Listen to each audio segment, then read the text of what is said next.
লাশ বহনকারীরা একে অপরকে বলতে লাগলো, অন্য কোথাও যাত্রা করো না, কারণ একটা ছেলে তো মারাই যাবে। আজকে রাক্ষসী কন্যার বিয়ে হবে এবং আগামীকাল ভোর বেড়াতে তার বাড়ি থেকে লাশ সরাতে হবে। এভাবে দেশের মানুষের মধ্যে আলাপের ঝড় বইতে লাগলো। এইদিকে বরকে জীবিত অবস্থায় একবার দর্শনের উদ্দেশ্যে সেখানে এসে হাজির হলেন অনেক লোক। কেউ কেউ লোকমান হাকিমের ছেলেকে ভয় দেখিয়ে বললেন, জনাব, আপনাকে দিয়ে রাক্ষসী মেয়েটি 10 জন স্বামী পূর্ণ করবে, আপনার পরে আসবে সে হবে 11 নাম্বার। কেউ কেউ বললেন, আপনি জেনে শুনে মৃত্যুর ঝুঁকি নিতে যাচ্ছেন কেন, আপনি নিশ্চিত মারা যাবেন। আবার কেউ কেউ বললেন, সম্পদের লোভে ইতিপূর্বে 9 জনের প্রাণ গিয়েছে, অর্থ সম্পদের লোভ পরিত্যাগ করে দেশের ছেড়ে দেশে ফিরে যান। এভাবে নানান মন্তব্য করতে শুরু করলো লোকজন। লোকমান হাকিমের ছেলে মানুষের কথায় ঘাবড়ে গেলেন। তখন সে পিতার উপদেশগুলো আরেকবার স্মরণ করলেন। পিতার কথা ছিল, গাছের নিচে যে বৃদ্ধকে দেখবে তার কথা মতো চলবে, সে যদি তোমার সঙ্গী হতে চায় তাহলে তুমি তাকে তোমার সঙ্গে নিবে। লোকমান হাকিমের ছেলে মনকে প্রশান্ত করলেন এবং নিজেকে শক্ত করার চেষ্টা করলেন। নির্দিষ্ট দিনে নির্দিষ্ট সময়ে বহু লোকের উপস্থিতিতে লোকমান হাকিমের ছেলের বিবাহ কার্য সম্পন্ন হলো। সেই বিবাহের অনুষ্ঠানে পূর্বের চেয়ে 10 গুণ বেশি জমায়েত হয়েছিল, কারণ আরো একটি যুবক ছেলে স্বেচ্ছায় মৃত্যুবরণ করতে যাচ্ছে, আর এই ছেলেটিকে একবার কেই না বা দেখতে চায়। বিবাহ কার্য সমাধান করে কত লোকজন চলে গেল এবং ভোরবেলা দৃশ্য দেখার জন্য কত লোক অপেক্ষা করতে লাগলো। বৃদ্ধ লোকমান হাকিমের ছেলেকে আড়ালে ডেকে বললেন, বৎস, তুমি সন্ধ্যাবেলা কন্যার কক্ষে গিয়ে কোথাও বসবে না, দাঁড়িয়ে দাঁড়িয়ে একটু কথা বলে আসবে এবং আসার সময় তার একখানা পরনের কাপড় ও একটি জামা নিয়ে আসবে। সেগুলো নিয়ে সোজা আমার কাছে চলে আসবে, কোথাও দাঁড়াবে না। তারপরে আমি যা বলবো সে অনুযায়ী কাজ করবে। লোকমান হাকিমের ছেলে বৃদ্ধ চাচার কথা অনুসারে সন্ধ্যার পরে তার স্ত্রীর কাছে গেলেন। স্ত্রী অবাক হয়ে তাকিয়ে রইলেন। লোকমান হাকিমের ছেলে স্ত্রীর দিকে অবাক হয়ে তাকিয়ে রইলেন। মানুষ এত সুন্দর হতে পারে সেটা তার কল্পনা তো ছিল না। তার স্ত্রীকে দেখে আনন্দে আত্মহারা হয়ে তাকে জড়িয়ে ধরলো। স্ত্রীও স্বামীকে দেখে আনন্দে আত্মহারা হয়ে তাকে জড়িয়ে ধরলো। এত সুন্দর শরীর, স্বাস্থ্যবান বর ইতিপূর্বে আর কোনোদিন সে দেখেনি। এভাবে কিছু সময় কাটার পরে মেয়েটি ফুঁপিয়ে কাঁদতে শুরু করলো। তখন লোকমান হাকিমের ছেলে তাকে জিজ্ঞেস করলো, তুমি কাঁদছো কেন? মেয়েটি তখন বলল, তোমার মতো একজন ভাগ্যবান স্বামীর চরণতলে আমি কতক্ষণ ঠাঁই পাবো জানি না, কারণ আমি এক হতভাগিনী কন্যা। আমাকে ইতিপূর্বে 9 জন যুবক বিয়ে করেছিল, কিন্তু আমি কাউকে মন দিয়ে ভালোবাসার সুযোগ পাইনি। তাই তোমাকেও এভাবে হারাতে হয় কিনা সে কথা ভেবে আমি কাঁদছি। এ সময় লোকমান হাকিমের ছেলে মনে পড়লো সে বৃদ্ধের নির্দেশ। তখন সে বলল, আমি তোমার সাথে একটু পরে আলাপ করব, এখন তোমার পরনের একখানা কাপড় ও একটি জামা তাড়াতাড়ি আমাকে দাও। মেয়েটা তখন কোনো কারণ জিজ্ঞেস না করে তাকে একখানা কাপড় ও একটি জামা এনে দিল। তখন লোকমান হাকিমের ছেলে তা নিয়ে দ্রুত চলে আসলো সে বৃদ্ধের কাছে। লোকমান হাকিমের ছেলের কাপড় নিয়ে আসে দেরি দেখে বৃদ্ধ বললেন, বাবা, এত দেরি করলে কেন? তোমার ঠিক হয়নি এমন দেরি করা, আর একটু হলেই আমি তোমাকে আর রক্ষা করতে পারতাম না। দ্বিতীয়ত, তোমাকে স্ত্রীর কাছে বসতে নিষেধ করেছিলাম, তুমি সেখানে বসলে কেন? তুমি তোমার স্ত্রীর সাথে বসে কথা বলছিলে, এটা তোমার জন্য খুবই বিপজ্জনক হতে যাচ্ছিল। আল্লাহ তোমাকে অল্পের জন্য রক্ষা করেছেন। যাই হোক, বাকি কথা পরে শুনবে, এখন তুমি আমার উপদেশ অনুসারে কাজ করো। এই কথা বলে বৃদ্ধ মেয়েটির জামা কাপড় একটি পাত্রে রেখে তাতে আগুন ধরিয়ে দিল। এরপর আগুনের উপর বেশ কিছু কাঁচা লতাপাতা দিয়ে দিল। সবশেষে নিজের ঝোলা থেকে একটি সাপের মাথা বের করলো এবং সেটাকে আগুনের মধ্যে নিক্ষেপ করে জ্বালিয়ে দিল। যখন এগুলো অধিকাংশ পুড়ে ছাই হয়ে গেল এবং প্রচন্ড ধোঁয়া বের হতে লাগলো, তখন তিনি লোকমান হাকিমের ছেলেকে বললেন, এই পাত্রটি নিয়ে তুমি তোমার বাসার ঘরে রেখে দাও। তারপরে তুমি তোমার স্ত্রীর সাথে নিশ্চিন্তে আলাপ করো এবং তার সাথে মিলন করতে পারো। ভোরবেলা উঠে গোসল করে ফজরের নামাজ শেষ করে আমার সাথে দেখা করবে। লোকমান হাকিমের ছেলে আগুনের পাত্রটি নিয়ে বাসর ঘরে ঢুকে গেলেন। ঘরের যাবতীয় আসবাবপত্র সব লন্ডভন্ড হয়ে আছে। তখন সে ধোঁয়া মিশ্রিত পাত্রটিকে কক্ষের এক কোণে রেখে দিলেন। স্ত্রীর নিকট গিয়ে দেখলেন স্ত্রী অজ্ঞান অবস্থায় পড়ে আছেন। লোকমান হাকিমের ছেলে তাড়াতাড়ি তার মাথায় একটু পানি দিয়ে বাতাস করতে আরম্ভ করলেন। দীর্ঘ সময় সেবা যত্ন করার পর তার স্ত্রীর চেতনা ফিরে আসলো। স্বামীকে তার কাছে বসে দেখতে পেয়ে তিনি খুবই আনন্দিত হলেন, স্বামীকে জড়িয়ে ধরলেন। তখন লোকমান হাকিমের ছেলে বললেন, তোমার এই অবস্থা কিভাবে হলো এবং ঘরে আসবাবপত্রগুলো কিভাবে এরকম লন্ডভন্ড হয়ে থাকলো?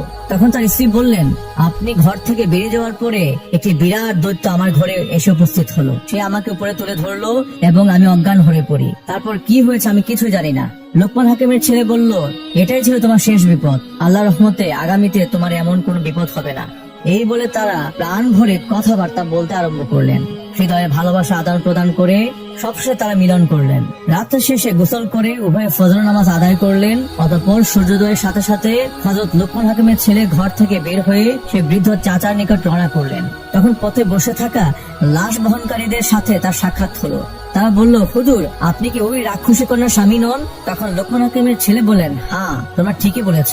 আপনি কিভাবে বেঁচে আছেন? লোকমান হাকিমের ছেলে তখন বললেন, বাঁচা মরা সবকিছু আল্লাহ হাতে, আল্লাহ আমাকে বাঁচিয়ে রেখেছেন। তোমরা আমার জীবিত থাকার কথা এলাকায় ছড়িয়ে দাও। খবর শুনে দলদলে মানুষ এসে তাকে সালাম জানালেন এবং তিনি কিভাবে বেঁচে রইলেন তা তারা জানতে চাইলেন। লোকমান হাকিমের ছেলে বললেন, এটা সবই আল্লাহর ইচ্ছা ছিল।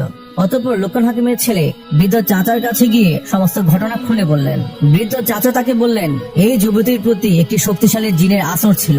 সে এই যুবতীর বিবাহ সহ্য করতে পারত না, কারণ যদি কোনো মানুষ এই যুবতীর সাথে একবার মিলন করে ফেলতো তাহলে ওই মেয়েটি জিনের আসর প্রভাব মুক্ত হয়ে যেত চিরদিনের জন্য। তাই ইতিপূর্বে তার অন্য স্বামীদেরকে মিলন করার পূর্বেই জিনটি একটি ক্ষুদ্র সাপের আকৃতি ধারণ করে তাদেরকে দংশন করত এবং তারা সাথে সাথে মারা যেত। এবারে আমি তোমার সাথে আসায় জিনটি পূর্ব হতে দুর্বল ও ভীত হয়ে পড়েছিল। অতঃপর তোমার স্ত্রীর কাপড় এবং কিছু তেজস্বী লতা পাতা জ্বালিয়ে সর্বক্ষেত্রে সাপের মাথা যখন সে আগুনে জ্বালিয়ে দিয়েছিলাম এবং সে আগুনের ধোঁয়া চতুর্দিকে ছড়িয়ে পড়েছিল, তখন জিনটি অস্থির ও উন্মাদ হয়ে গেল। সে তোমার স্ত্রীকে উপরে তুলে একটা আছাড় দিল এবং ঘরের সব আসবাবপত্র লন্ডভন্ড করে দিল। অবশেষে জিনটি পালাতে চেষ্টা করে আমি তখন তাকে বন্দী করে ফেলি এবং প্রচন্ড প্রহার করি, যার কারণে সে মৃত্যু অবস্থায় পৌঁছে যায়। অতঃপর তোমার মিলন করলে সে জিনটি মারা যায়।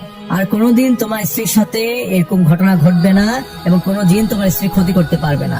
এখন থেকে তোমরা নিরাপদ। তখন লোকমান হাকিমের ছেলে বৃদ্ধ চাচাকে অশেষ ধন্যবাদ জানালেন। এরপর তার পিতার পাওনাদারের কাছে যেতে চাইলেন। তখন বৃদ্ধ বললেন, এখন কি আর প্রয়োজন আছে আমার?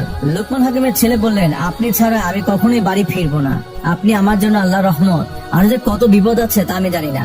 আপনি আমার সাথে শেষ পর্যন্ত থাকবেন, যতক্ষণ পর্যন্ত না আমি আমার বাড়িতে ফিরে যাই। এর পূর্বে আপনি বিদায় গ্রহণ করতে পারবেন না এবং আপনাকে আমি ছাড়বো না। তারপর লোকমান হাকিমের ছেলে তার স্ত্রীর কাছে বিদায় নিয়ে পথ চলতে আরম্ভ করলেন। একদিন এক রাত দীর্ঘ পথ সফরের পর তারা একটি নির্দিষ্ট এলাকায় এসে পৌঁছালেন। সেখানে গিয়ে তারা স্থানীয় লোকদের নিকট ওসামের নাম ধরে জিজ্ঞেস করলেন, তার বাড়ির পরিচয় জানতে চাইলেন। লোকেরা তখন তাদেরকে ভয় দিকে বললেন, ওসামের বাড়িতে যাবেন, আপনাদের আমরা পরামর্শ দিচ্ছি, আপনারা ভালো মানুষের নেই টাকার দাবি ছেড়ে দেশে চলে যান। সে একটি খুনি এবং খুবই দূরদর্শী লোক। আপনাদের টাকা তো ফেরত দেবেই না, বরং আপনারা যদি তার কাছে টাকা চাইতে যান তাহলে সে কোনো না কোনো ভাবে আপনাদেরকে হত্যা করবে। এটাই ভালো হয় যে আপনারা টাকার দাবি ছেড়ে দিয়ে দেশের মানুষ দেশে ফিরে যান। লোকমান হাকিমের ছেলে এই সমস্ত কথা শুনে বৃদ্ধ চাচাকে জিজ্ঞেস করলেন। তখন বৃদ্ধ চাচা বললেন, আমরা আল্লাহর উপর ভরসা করে তার বাড়িতে যাব। আল্লাহ যদি আমাদের হায়াত রাখেন তবে সে আমাদের কিছুই করতে পারবে না। আমাদেরকে একদিন মৃত্যুবরণ করতেই হবে। তারা ওসামের বাড়ি গিয়ে পৌঁছালেন। তখন ওসাম এসে তাদের পরিচয় জিজ্ঞেস করলেন। তখন তারা তাদের পরিচয় দিলে ওসাম বললেন, আপনাদেরকে অতিথি হিসেবে পেয়ে আমি খুবই আনন্দিত। আমি কিছুদিন আগ থেকে লোকমান হাকিমের টাকাটা দিব বলে ভাবছি, কিন্তু সুযোগের অভাবে তার কাছে যেতে পারছি না। আপনারা যখন এসে গেছেন তাহলে খুবই ভালো হয়েছে। এবার আমি সহজে জানামুক্ত হতে পারবো। আপনারা আজকে আমার গরিবখানায় থাকবেন, আগামী দিন আপনাদেরকে বিদায় করব। লোকমান হাকিমের ছেলে তখন বৃদ্ধকে বললেন, আমার পিতা এই লোকের বাসায় থাকতে নিষেধ করেছেন। বৃদ্ধ তখন লোকমান হাকিমের ছেলেকে অভয় দিয়ে বললেন, কোনো সমস্যা নেই, আল্লাহর রহমতে আমরা আজকে এখানে রাত্রি যাপন করব এবং কাল আমরা এখান থেকে চলে যাব। বৃদ্ধের কথার উপর লোকমান হাকিমের ছেলে আর কোনো কথা বলতে পারলেন না। তিনি সেখানে থাকতে রাজি হয়ে গেলেন। দিন শেষে রাত্রি আসলো। রাত্রিবেলা মেহমানদেরকে উত্তম খাদ্য পরিবেশন করলো ওসাম এবং উত্তম জিনিসপত্র দিয়ে তাদেরকে বিশ্রামের ব্যবস্থা করে দিল। 3 তলা বিশিষ্ট একটি অট্টালিকার নিচতলায় তাদেরকে থাকার সুব্যবস্থা করে দিল ওসাম। রাত যখন গভীর হলো তখন বৃদ্ধ লোকটি লোকমান হাকিমের ছেলেকে খুব সঙ্গোপনে ঘুম থেকে জাগ্রত করলেন এবং বললেন, আমার সাথে এসে বৎস। লোকমান হাকিমের ছেলে বৃদ্ধের কথায় তার পেছন পেছন চলতে লাগলেন। বৃদ্ধ তখন সেই অট্টালিকার 2য় তলায় গিয়ে দেখলেন ওসামের ছেলে একটি খাটের উপর শুয়ে আছে। তখন লোকমান হাকিমের ছেলে এবং বৃদ্ধ সেই বিছানাটি ধরে নিচতলায় নামিয়ে আনলো, যেখানে ওসাম তাদেরকে রাত্রে যাপন করতে দিয়েছিল। সেখানে তারা ওসামের ছেলে খাটে রেখে দিল এবং তারা দুজনে 3য় তলায় গিয়ে ঘুমিয়ে পড়লো। এবং যখন ভোর হলো তখন তারা ওসামের চিৎকার শুনতে পেল এবং কান্নাকাটি শুনতে পেল। ওসামের চিৎকার শুনে তাদের ঘুম ভাঙলো। নিচতলায় এসে দেখলো চতুর্দিকে পানি থই থই করছে। যে কক্ষে তাদেরকে বিছানা করে দেওয়া হয়েছিল সেটা পানিতে পরিপূর্ণ হয়ে আছে এবং ওসামের ছেলে সে পানিতে ডুবে মারা গেছে। মৃত ছেলেকে সম্মুখে রেখে সে চিৎকার করে কান্নাকাটি করছে। বৃদ্ধ লোকমান হাকিমের ছেলে যখন নিচতলায় আসলো তখন তাদেরকে জিজ্ঞেস করলো, ভাই কি হয়েছে আপনার, আপনি কান্না করছেন কেন?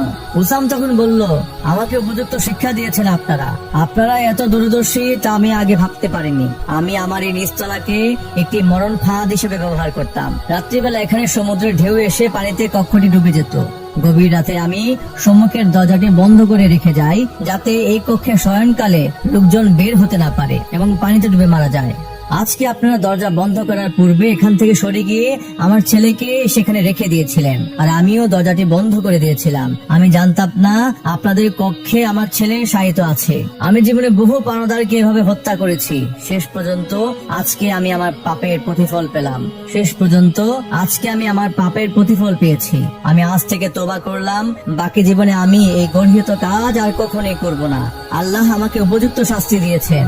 আমি আপনাদের নিকট তওবা করে আবার নতুন জীবন শুরু করছি। আপনারা আমার এই অপরাধকে ক্ষমা করে দিবেন। বৃদ্ধ উসামের কথা শুনে বললেন, আল্লাহ আমাদেরকে তোমার হেদায়েত হিসেবে প্রেরণ করেছেন। যে অপরাধ তুমি জীবনভর করেছো তার জন্য আল্লাহর কাছে ক্ষমা প্রার্থনা করো। তোমার নিকটে যে সমস্ত মানুষ টাকা পাওনা আছে তাদেরকে সব টাকা দিয়ে দাও। তাদের বাড়ি গিয়ে তোমার ঋণ পরিশোধ করে দাও, না হয় আল্লাহ তোমাকে কখনোই ক্ষমা করবেন না। উসাম তখন লোকমান হাকিমের পাওনা টাকা তার ছেলের হাতে তুলে দিয়ে বললেন, আমি অল্প কিছুদিনের মধ্যে বাকি টাকাগুলো পাওনাদারদেরকে ফিরিয়ে দিব। আমি যে ছেলে ভবিষ্যতের জন্য এত জঘন্য পন্থায় টাকা উপার্জন করছি সে আমার সম্মুখে আজ মারা গেল আমার অপরাধে। আমার আর কোনো ছেলে মেয়ে নেই, অতএব আমি অর্থ উপার্জন আর কার জন্য করব? আমার লোভের পরিসমাপ্তি ঘটেছে। উসামের নিকট থেকে টাকা নিয়ে বৃদ্ধ এবং লোকমান হাকিমের ছেলে দেশের দিকে রওনা করলেন। পথিমধ্যে শ্বশুর বাড়িতে এসে লোকমান হাকিমের ছেলে এবং সেই বৃদ্ধটি বিশ্রাম নিলেন। লোকমান হাকিমের ছেলে পরের দিন তার স্ত্রীকে বললেন, এখন আমার পিতার সঙ্গে দেখা করতে যেতে হবে, অতএব তাড়াতাড়ি প্রস্তুত হয়ে নাও, আগামীকালকে আমরা রওনা হব।